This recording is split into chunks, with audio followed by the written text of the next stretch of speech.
Jalan pengetahuan juga realistis.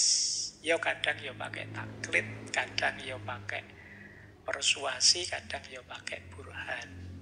Kalau burhan berat yo ikna. Ikna terlalu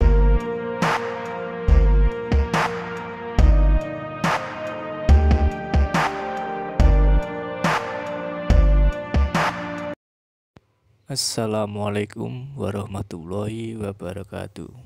Jumpa lagi di Kata Filsafat. ini adalah alat dan cara memperoleh pengetahuan versinya Al-Amiri. Kalau ini insya Allah teman-teman bisa paham lah ya.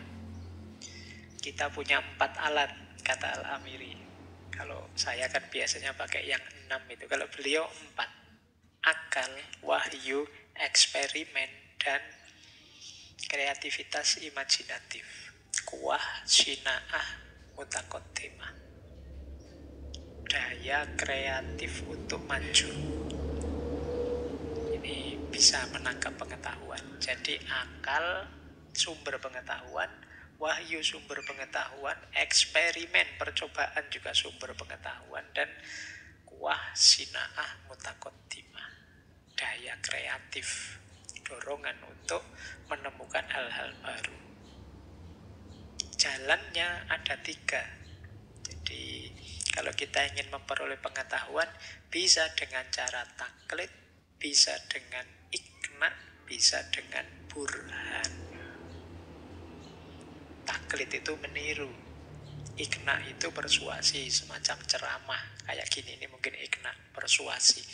Ada burhan. Kalau burhan demonstrasi, berpikir sendiri, menalar sendiri, melakukan rekonstruksi, nalar sendiri, itu namanya burhan. Jadi kalau ini sederhana, teman-teman langsung bisa menangkap ya, bahwa ada akal, ada wahyu, ada eksperimen, ada imajinasi, daya kreatif.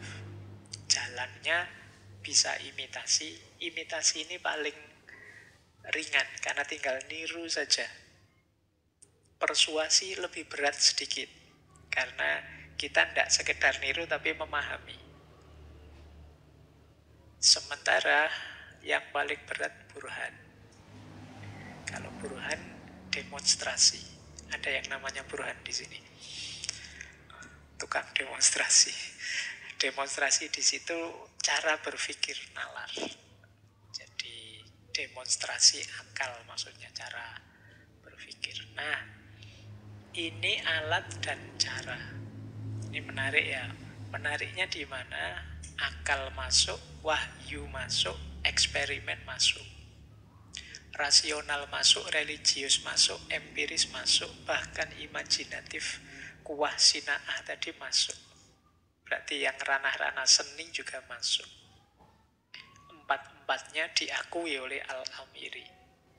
Kan ada orang itu yang hanya percaya wahyu saja tanpa akal. Ada yang akal saja tanpa wahyu. Ada yang saintisme, mendewa-dewakan sains, empiris saja.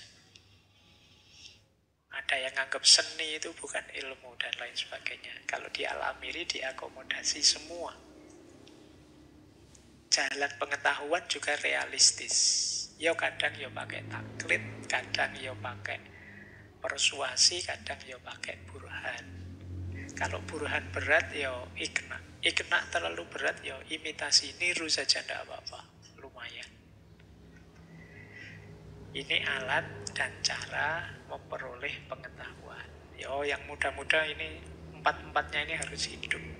Tidak boleh ada yang redup karena ini masa depan. Yang menguasai alat-alat ini nanti yang menguasai peradaban. Kita lanjutkan. Kesempurnaan ilmu. Kata Al-Amiri, nanti boleh dicek ya di Al-Itmam fi Fadhailil Anam. Kata beliau tidak setuju kalau ada yang bilang sain for sain atau ilmu untuk ilmu. Karena ilmu itu dasarnya amal. Tidak apa-apa kok Pak, ini hanya ilmu saja untuk pengetahuan saja kok Pak. Tidak saya jalankan, tidak kata. Itu berarti nanti ilmunya tidak sempurna. Ilmu utuh itu ya ketika gandeng dengan amal. Ini kalau diterjemahkan dalam budaya Jawa, ilmu kuwi kelakone kanthi laku. Ngapain ilmumu banyak-banyak, tinggi-tinggi, kalau kelakuanmu tidak berubah selaras dengan ilmumu? Ngapain kamu belajar capek-capek kalau kualitas hidupmu tidak meningkat sebagaimana pengetahuanmu? Maka ilmu itu utuh sempurna kalau dia gandeng dengan amal. Bahkan lebih jauh, kata Al-Amiri, tanpa amal manusia tidak akan maju. Dan pada akhirnya pembangunan terhambat, apakah negara, apakah politik. Kenapa? Karena kalau ilmu tidak dijalankan, pada akhirnya urusan-urusan tata politik, tata masyarakat tanpa ilmu dijalankan oleh orang-orang yang bodoh. Kalau itu yang terjadi, bencana. Kenapa? Berarti urusan-urusan praktis diserahkan orang yang tidak punya ilmu, tidak ada ahlinya. Pada akhirnya kehancuran saja yang terjadi. Jadi ini mungkin peringatan untuk kita ya. Kalau kita hari ini kan era ketika ilmu itu membanjir, pengetahuan itu tidak bisa dibendung, kita ngerti apa saja hari ini. Apalagi ada medsos. Mungkin kamu hari ini punya informasi tentang artis mana yang mau cerai, artis mana yang, ini kan lengkap info di kepalamu. Itu kan banjir informasi. Ambillah hikmah dari setiap ilmu pengetahuan yang kamu punya, kemudian hidupkan itu dalam keseharian. Jadi kalau ada adagium dalam bahasa Jawa yang terkenal sekali, urip itu urup. Gimana sih hidup itu nyala? Bagaimana sih menyalakan hidup itu dengan ilmu? Jadi bukan dengan marah-marah, bukan dengan yang negatif-negatif, tapi dengan ilmu. Nyalakan hidup dengan ilmu. Tanpa bekal ilmu kalian tidak akan bisa menyalakan hidupmu. Menyala itu kan simbol kamu bisa menerangi, mencerahkan sekeliling. Untuk bisa menerangi sekelilingmu tentu saja modalnya adalah ilmu. Untuk bisa ilmu jadi cahaya dia harus nyambung dengan amal. Makanya dulu di sesi muhasabah saya sarankan teman-teman itu sekali-sekali bikin list apa yang sudah saya ketahui dan baik tapi masih belum saya jalankan. Kira-kira apa saja, nanti di list terus pelan-pelan diwujudkan. Biar kita mendapat barokah dan kemuliaannya ilmu. Biar ilmu kita berbuah. Tidak sekedar disimpan atau sekedar buat gaya-gayanan, pamer-pameran. Yang kadang-kadang kalau mahasiswa itu kan kadang ilmu itu bahan diskusi saja. Kalau diskusi luar biasa, tinggi-tinggi, tapi tidak nyambung dengan kenyataannya.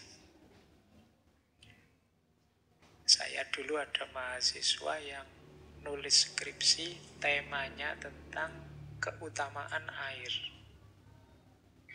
Tapi satu ketika dia bimbingan dan belum mandi.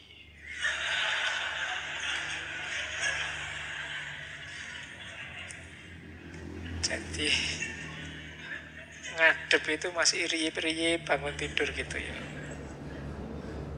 Terus tak guyoni, lah kamu bahas keutamaan air tapi belum mandi, apa percaya orang dengan tulisanmu? Jadi maka yuk kesempurnaan ilmu dengan amal.